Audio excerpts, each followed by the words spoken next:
In our previous episode of Market Journal, we discussed some things farmers and ranchers can be doing now to get ready for the calving season. This week, Nebraska Extension educator Steve Tonn joins us to talk about why the timing of calving is important. We talked with Steve Wednesday afternoon and began by asking about the calving cycle.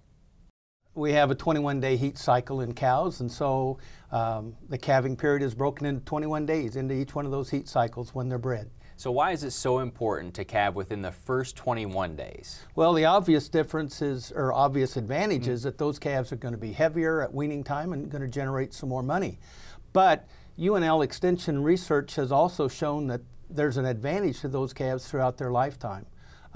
Research at the Goodmanson Sandhills Laboratory over 10 years of calving data showed that steer calves born in the first 21 days of the calving season had an advantage in heavier carcass weights, greater percentage of those calves with quality grades or better marbling scores, and a greater carcass value.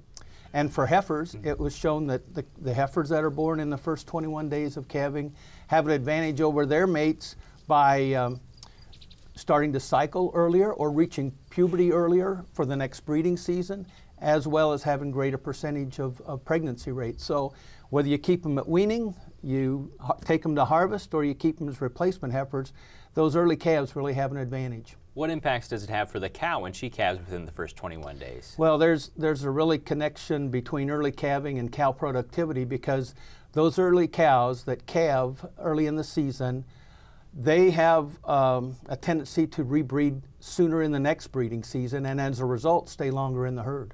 They produce more calves over the lifetime? That's right. Some research work at South Dakota State, they studied some of their cow herds, the heifer calving records from their cows, as well as from the Meat Animal Research Center, and showed that heifers calving in the first 21 days of the calving season had a 2-calf lifetime production advantage over heifers calving later.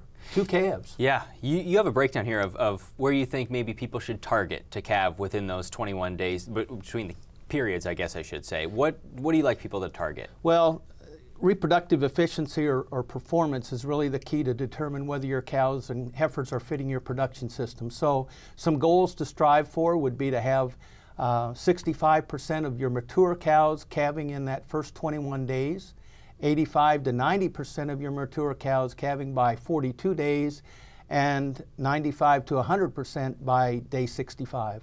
And now the more important question: how do you get those calves calving those cows calving within the first 21 days? Well, nutrition, herd health, management, genetics all come into play. But if you're thinking of keeping replacement heifers, selecting those early born calves as replacements, that helps you kind of build up that fertility for your entire cow herd. And because of longer longevity, increased sustainability and profitability, that's how you make that cow herd even better.